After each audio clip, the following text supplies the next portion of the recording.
Olá, meus caros, meu nome é David Alós, sejam bem-vindos a mais um vídeo de Underdog Crew. E antes de iniciar esse vídeo informativo, eu gostaria de deixar aqueles recados clássicos, né? Se você quer receber mais informações sobre powerlifting, eu convido a seguir nossas redes sociais. A gente tem um trabalho totalmente voltado para o esporte. E se você quer iniciar, né? Você não sabe como fazer, ou se você já iniciou, mas ainda está perdido, a gente disponibilizou uma planilha de treinamento de 6 semanas. E ela vai se individualizando de acordo com o seu desempenho. Tem lá no o link de acesso, vai estar na descrição desse vídeo. E nesse link também vai ter um tutorial de como utilizar essa planilha. É extremamente importante que você assista esse vídeo, porque se você simplesmente fazer as coisas, executar essa planilha sem assistir esse vídeo, você vai se perder. O pessoal está fazendo e está se perdendo, porque existe toda uma métrica aqui. O pessoal ali tem por exemplo, aqui essa primeira semana, pô, é uma série para 5 repetições com um RP ali de 3 a 4. O pessoal tá saindo com uma série de 5 repetições pro máximo que ele consegue para 5 repetições, e não é isso que a gente quer. Aí, como isso aqui vai ser algo que vai ser progressivo ao longo do tempo, se você sair com o seu máximo para 5 repetições, vai quebrar todo o ritmo da planilha. Então é importante que você acesse o link e veja o tutorial desse vídeo, como utilizar essa planilha, senão vai dar errado. E se você quer ter aí um treinador que vai auxiliando aí nos seus treinamentos de forma direta, a gente também tem nosso serviço de consultoria online. A gente trabalha de uma forma ali diária, que está respondendo possíveis dúvidas, está mandando seu treino, fazendo possíveis ajustes ali. Nosso contato aí com você seria um contato diário. E também a gente tem nossos programas individualizados, que a gente vai ter uma conversa com você e vai estar montando um plano ali de 4, 6, 8 semanas. Enfim, depende muito do plano no qual você escolher. E esses são os recados. O vídeo de hoje vai ser sobre exercícios complementares ao seu treinamento, porque não se vive apenas de SBD, cara. Infelizmente, não se vive apenas de SBD. E por que a gente tem que fazer exercícios que não envolvam supino e agachamento terra? Porque todo mundo acha que o powerlifter ele vai fazer agachamento, supino e terra e é isso. Ah, quero treinar, vou fazer um treino mais estilo powerlifting, fazer o quê? Agacha, supino e terra e apenas agacha, supino e terra, e não é assim que as coisas são, cara. Inicialmente, aqui pra você entender o que é a força, cara. A força ela é um produto de 3 fatores, que são as adaptações neuromusculares, que é uma maior ativação de unidades motoras, uma maior coordenação e transferência muscular, é um processo muito mais interno que externo.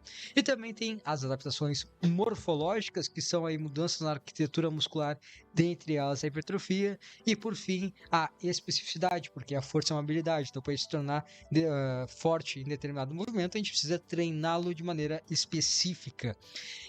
E, cara, quando a gente fala que a força ela é um produto de 3 fatores, é simplesmente uma forma simples de ensinar, mas é uma coisa um pouco grosseira, porque esses 3 fatores a gente não trabalha necessariamente eles de forma individual. As coisas, e eles não funcionam de forma individual, eles vão simplesmente como se fosse uma única coisa que vai acontecendo ao longo do tempo, que vai se desenvolvendo ao longo do tempo.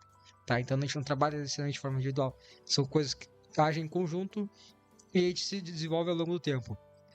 E como eu falei ali, um dos fatores são as adaptações morfológicas, e dentre delas está a hipertrofia muscular. E a hipertrofia muscular ela é algo importante para a força, por isso que você vai levar em considerações diretrizes sobre a hipertrofia muscular. Porque quanto mais tecido contrátil, maior é a produção de força. Então você precisa levar em consideração fatores como existe uma dose-resposta entre o volume e a hipertrofia muscular até certo ponto. Por que até certo ponto? Porque não é simplesmente quanto mais, mais. Quanto mais volume, maior a hipertrofia muscular. Não é assim que funciona.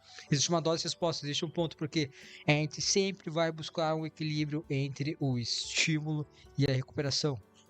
Tá. A resposta para o progresso é um equilíbrio entre o estímulo e a recuperação. E a gente precisa levar isso em conta para que a gente tenha um desenvolvimento de força a questões que envolvem as diretrizes da hipertrofia. É óbvio que o agachamento supino interno ele vai acabar sendo algo que é importante para a força para a hipertrofia. Não é como se fosse nulo o estímulo. Não é nulo, muito pelo contrário. Só que, além da hipertrofia, a gente também precisa levar em conta que a gente precisa ter um físico equilibrado, a gente precisa ter um físico balanceado. Por quê? Para ficar mais bonito? Não. Sasuke também, o pessoal ficou bem brabo aí com o fato que falaram que Powerlifter não tem shape e gerou uma revolta, mas não é só por causa disso, cara. Por que tu vai precisar? Porque tu precisa de um físico equilibrado, justamente por uma questão de prevenção de lesão, cara. A gente trabalha, por exemplo, se quando você faz o supino, vai ter grupos musculares que vão agir como motores primários e como motores secundários. Você vai ter ali o peito, você vai ter o tríceps, você vai ter o deltoide anterior, o deltoide lateral. Teoricamente, motor primário, motor secundário, ele tem o mesmo potencial hipertrófico. Então, ou seja, você fazer o supino, ele vai hipertrofiar da mesma maneira o peito, o tríceps e o teu deltoide anterior lateral. Só que não necessariamente as coisas acontecem dessa forma. Por quê? Porque isso aqui a gente está trabalhando com o corpo humano, cara. Questões individuais são sim importantes, então você não pode simplesmente ignorar esse fato. Existe toda uma questão envolvendo a anatomia funcional, as alavancas de cada indivíduo agem de uma forma diferente em relação ao movimento. Então é óbvio que esse estímulo ele vai acabar ocorrendo de forma diferente por grupos musculares, por mais que teoricamente o potencial hipertrófico é o mesmo. Talvez seja para um indivíduo, talvez não seja para outro. Isso é tudo coisa que a gente vai observar ao longo da evolução desse indivíduo. E a gente precisa que haja um equilíbrio de físico para que não tenha um desbalanço, para que não tenha elos mais fracos que potencialmente podem acabar nos levando a lesões. Você está fazendo, a gente está trabalhando com força máxima, a gente está trabalhando muitas vezes com cargas altas, e por mais que existe toda uma periodização, todo um cuidado, e que, cara, não é para você se lesionar, o powerlifting não é um esporte lesivo, porque eles têm, por mais que a gente trabalhe com uma alta intensidade, a gente tem um cuidado. Justamente por trabalhar com uma alta intensidade, a gente vai ter maior cuidado com a intensidade. Então, ele não é um esporte lesivo, que a gente vai ter cuidado com isso. Porém, você está manipulando altas cargas. Se você tiver algum problema durante a execução, sabe, o cara às vezes está com falta de atenção, uma coisa que não é para acontecer, mas acontece. Às vezes o cara está numa academia convencional, acontece alguma coisa que acaba tirando a atenção dele, às vezes acaba.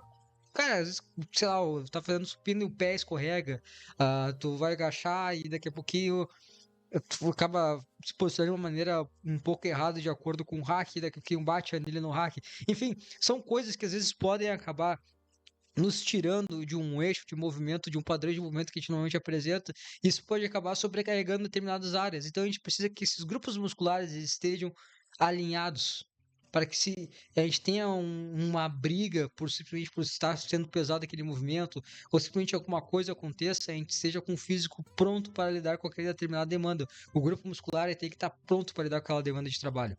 Então, por isso que a gente vai trabalhar porque existem diretrizes importantes da hipertrofia muscular em relação ao volume e a gente precisa trabalhar grupos musculares como um todo, tá? Então a gente precisa analisar isso. E como que a gente vai fazer isso de uma maneira prática? Eu botei aqui alguns pontos, né? Por exemplo, o volume, né? Quando a gente fala de volume, uma maneira simples de a gente trabalhar com volume é trabalhar com o número de séries por grupo muscular. E quando a gente... Para números simples, assim, o músculos grandes, como a dorsal, como o quadríceps, você pode trabalhar ali de 4 a 8 séries por semana, é um bom início. O peito ali de 3 a 6, a mesma coisa que pode funcionar para os isquiotibiais. Grupos um pouco menores, um estímulo básico de 3 séries semanais ali para o tríceps, bíceps, o deltoide, enfim. São diretrizes básicas que você vai encontrar em muitos livros que têm essa indicação. Só que é importante ter uma noção de que muito do volume que você vai trabalhar, ele tem de acordo do quão sensível você está para aquele volume em determinado ponto da sua carreira de powerlifter, tá? Porque inicialmente o cara que está começando, a gente vai trabalhar muito com supino e agachamento de terra, porque o cara precisa aprender esses movimentos. E a gente não pode botar coisas que de alguma forma vão acabar atrapalhando no aprendizado dele. A gente só pode simplesmente tocar um volume. Ele é uma pessoa que nunca trabalhou, nunca fez um treino de musculação. Pô, a gente vai colocar ele num treino de power, daqui a pouquinho e vai botar um monte de acessório para ele, um monte de exercício complementar, e daqui a pouquinho ele vai ter dores musculares que vai atrapalhar ele de fazer o próximo agachamento. Então a gente está diminuindo a frequência dele. E a gente quer que ele tenha uma frequência alta, a gente quer que ele aprenda aquele movimento. E como ele é um cara que ele é iniciante, ele vai ser muito sensível ao volume de treinamento. E no caso, não tanto para os principais, porque vai acabar lidando com cargas muito menores, porque tem muita questão de aprendizado, a gente não vai querer trabalhar, a gente não vai querer que eles trabalhem com um RPE ali muito próximo da falha, né? A gente vai querer que a gente trabalhe com um bom número de repetições e reservas para aprender o movimento, porém não tão leve, para que ele não seja exposto a questões que aí sim a gente vai vendo fragilidades e coisas a serem corrigidas ao longo do tempo. Então é importante a gente entender o quão sensível o indivíduo tá. Porque inicialmente vai ser muito pouco, e ao decorrer do tempo a gente vai aumentar isso, porque a gente quer preencher o físico da pessoa ao longo do tempo. Então é necessário que os indivíduos ali que estão numa fase ali crescente, aprendendo, estão evoluindo bem o agachamento supino terra, é necessário que eles tenham esse maior cuidado em relação ao estímulo em determinados grupos musculares para que tenha uma evolução no físico dele, porque isso vai ajudar ele a adquirir mais força, ter uma melhor produção de força ao longo do tempo. E é normal que ao decorrer do tempo, quanto mais forte fica esse indivíduo, fica um pouco mais difícil dele ter um volume tão grande, porque o agachamento dele é muito pesado. Então ele não vai conseguir ter o mesmo volume que ele tinha anteriormente no quadríceps, porque ele vai se cansar ao longo do tempo. Então, apesar de que a gente quer trabalhar exercícios complementares, a gente quer que tenha esse estímulo, a gente tem que cuidar que o nosso principal foco aqui é a nossa evolução de força no agachamento supino e terra. Então, esse estímulo, ele não pode, a gente tem que ter aquele equilíbrio entre recuperação e estímulo, ele não pode acabar gerando fadiga num ponto que acaba prejudicando o nosso planejamento em relação ao nosso agachamento supino e terra. Ele é algo para complementar o nosso treinamento, porque a força, a hipertrofia, ela é sim algo extremamente importante para a força. Então tem que ter isso em mente na hora de projetar o seu volume. Então sempre começa com algo bem baixo e vai evoluindo ao longo do tempo na maneira como se apresentar necessário, porque quando você muda uma série para o grupo muscular, você está mudando muita coisa ali, você está mudando na intensidade, no quão de carga você está lidando ao longo da sua semana, você está mudando uma questão de intervalo de repetições, você está mudando uma questão da fadiga geral do treino como um todo. Então, uma série para o grupo muscular é algo sim que você deve ter cuidado para aumentar ao longo do tempo. A gente não vai começar com um volume extremamente alto ali, o máximo do que tu pode lidar, não. A gente começa com o mínimo e a partir do momento que aquela necessidade vai aparecendo, a gente vai evoluindo ao longo do tempo, tá? Lembre-se que é uma dose-resposta até certo ponto. A intensidade em si que a gente vai trabalhar depende muito do exercício como um todo. Lembrando que a gente é powerlifter, a gente é powerlifter. Isso é um tema no podcast da semana passada, se você não viu, assista lá. Semana passada ou retrasada, não sei quando que vai sair esse vídeo, mas tem esse vídeo lá. Enfim, a gente quer uma progressão no nosso agachamento, supino e terra. E a gente quer trabalhar um acessório de uma forma que eles ajudem no desenvolvimento. Por exemplo, assim, no caso do Bernardo, né? Ele é um cara que ele tem o agachamento dele, ele tem uma predominância de quadril. Só que eu gosto de trabalhar com exercícios que vão potencialmente ajudar na hipertrofia do quadríceps dele. É um cuidado que eu tenho a mais, porque para justamente auxiliar essa dominância do quadril dele, eu preciso que ele tenha um estímulo ali de joelho que auxilie, para que não seja um elo muito fraco e na hora que ele tem que realmente produzir força a partir do quadril dele, que acabe entregando ele numa posição ruim. Então a gente tem que ter cuidado que na hora que a gente for fazer, a gente for planejar um movimento, por exemplo, eu passei um búlgaro para ele, eu quero que ele não faça um búlgaro que seja semelhante ao agachamento padrão dele. Eu não quero que simplesmente ele jogue muito pro quadril que lá, eu quero que ele trabalhe mais o joelho. Quando eu boto um agachamento high bar para ele, eu quero sim que ele tenha ali uma maior mobilidade de tornozelo, eu quero que o joelho dele escorregue mais em direção ao ponto B, porque eu quero que ele utilize mais o quadríceps. Não me interessa, eu quero que ele tenha uma evolução a partir desse padrão de movimento no qual eu estou pedindo para ele. Não adianta tu botar um exercício acessório e tu ter um padrão de movimento no qual ele não te gera benefício, simplesmente porque tu quer evoluir naquele movimento. É óbvio que a gente vai botar o exercício acessório, a gente quer progredir ele da mesma maneira que a gente quer progredir nos exercícios principais, a gente precisa evoluir neles.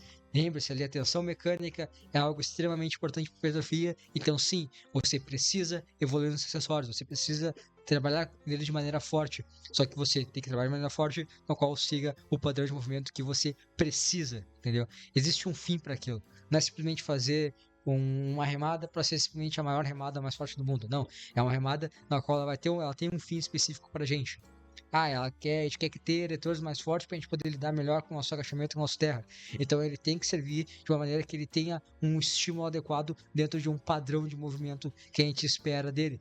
Não é simplesmente colocar mais carga e acabar desvirtuando muito esse padrão de movimento e só ter uma remada forte, porém não ter tanto benefício no qual isso poderia, no qual a gente espera que tenha para os movimentos nos quais a gente está trabalhando aquele complementar. Então é muito importante, tipo assim, exercícios um pouco mais isolados, a gente pode trabalhar de uma forma um pouco mais intensa, a gente pode trabalhar ele mais próximo da nossa falha, porque também a fadiga que aquele estímulo, que aquele exercício vai resultar ele não é tão relevante como, por exemplo, num exercício mais livre. Por exemplo, num supino com halteres, num belt, sei lá, talvez no desenvolvimento livre, numa remada livre. Então, esse exercício um pouco mais livre, a gente vai trabalhar com uma intensidade um pouco menor, mas isso não significa que você vai trabalhar leve. Não levem as coisas de uma forma tão ríspida, entendeu? Não é porque tu vai trabalhar com uma intensidade um pouco mais leve, com um pouco mais de repetições reservas, não é que tu vai trabalhar de uma forma leve. A gente vai trabalhar naquelas repetições reservas e a gente vai procurar progredir aquilo. Tá? A gente não vai trabalhar leve, mas a gente não vai trabalhar de uma forma que ele vai ser contraproducente, que vai acabar gerando uma fadiga muito grande. Intervalo de repetições. Exercícios, e aí que tá, justamente para a gente trabalhar com um RPE um pouco mais baixo, ali, com mais repetições reservas, eu gosto de trabalhar esses exercícios um pouco mais livres, assim, com intervalos de repetições um pouco menores, talvez ali de 6 a 8. Então, não é como se fosse uma carga extremamente leve para 10 repetições, é uma carga extremamente.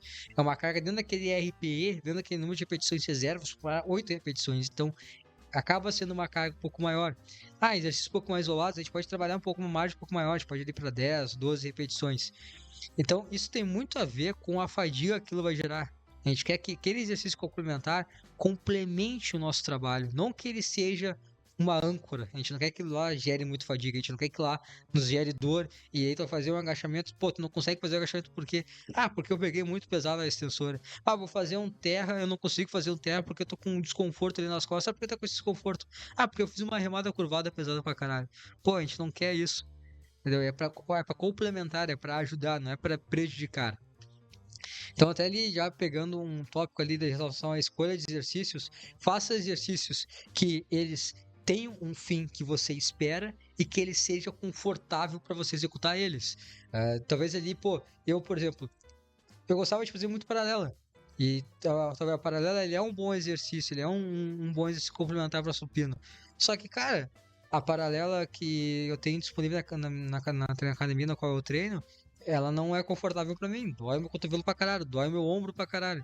Eu vou fazer paralela, mesmo achando legal e mesmo sendo um exercício bom? Não, por quê? Porque me gera dor, cara. Porque isso vai prejudicar meu supino.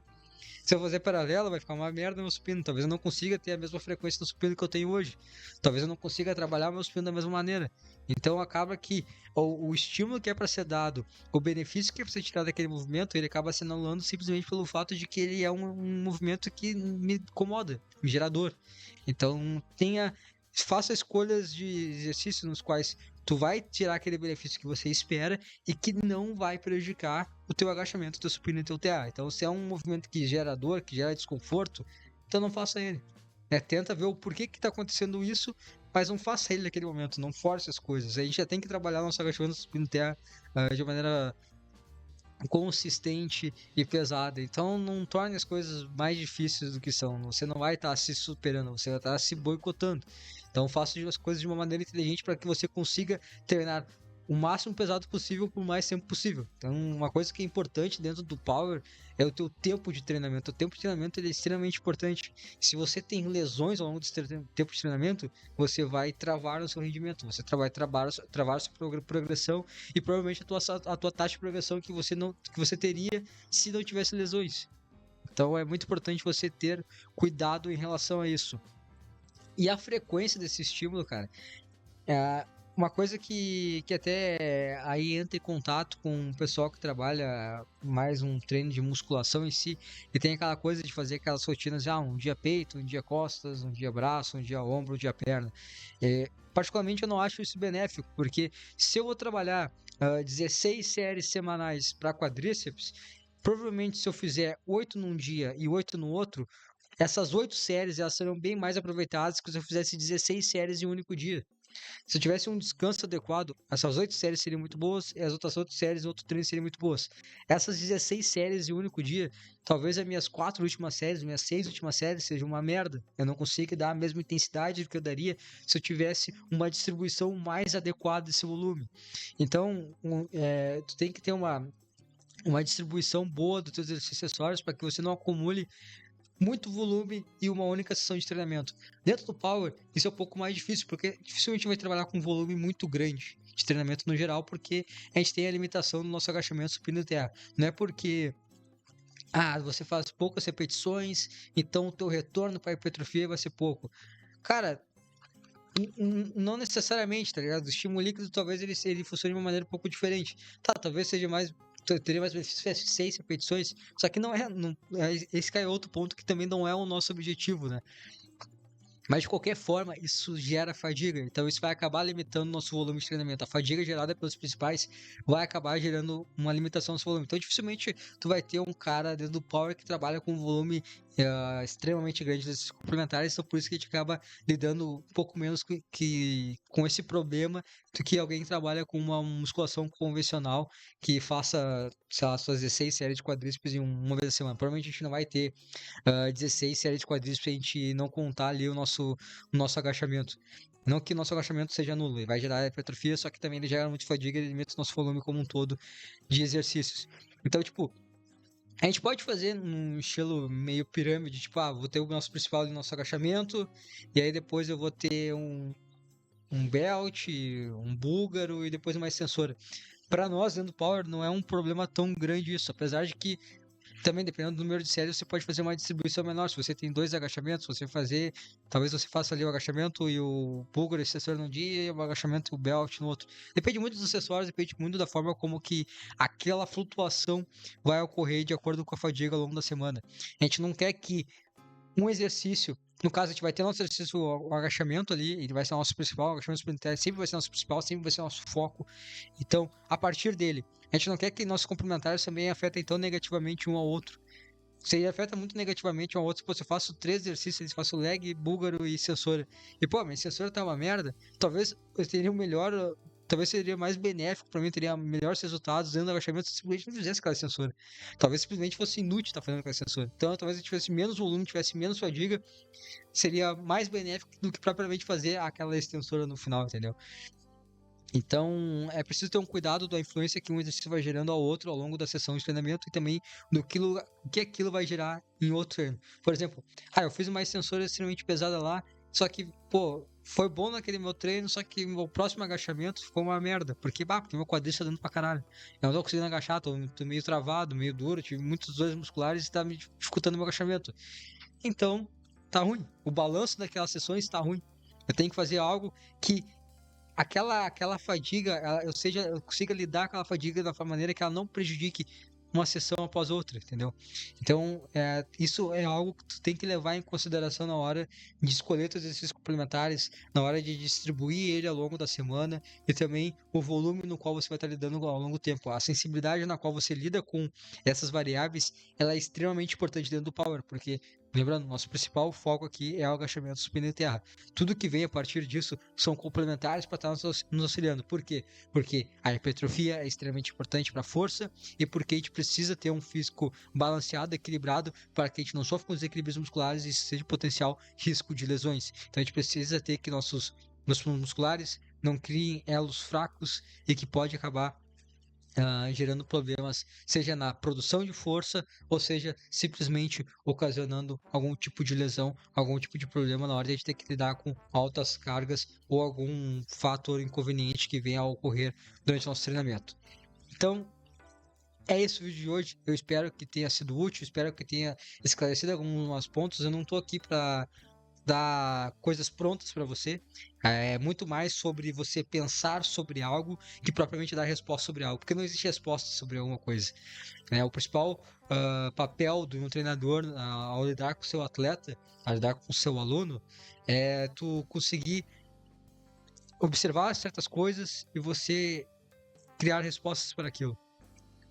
Então é muito mais sobre um fator de observação e como que eu vou levando aquele aluno, aquele indivíduo ao longo do tempo. Do que propriamente, não, você tem que fazer isso porque é isso. Não, você precisa observar. É observar e interpretar. Esse é o trabalho do treinador. Então a gente não vai fazer vídeo que a gente fala, faça isso, faça aquilo. Não. Você precisa analisar, interpretar determinada situação para saber qual passo você vai tomar daqui adiante. Então não existe uma resposta. Então todos os nossos vídeos vão ser assim. Se você está procurando respostas, eu sinto muito, não haverá respostas. Haverá apenas divagações sobre o tema e sobre o que aquilo pode nos levar. Então, pelo vídeo de hoje é isso. Não esquece de nos seguir nas redes sociais. Se você precisa de algum treinador, se precisa de ajuda com seus treinos, nos chame na DM do Instagram ou no grupo do Telegram. Nós estamos aí à disposição de você. E por hoje era isso. Valeu!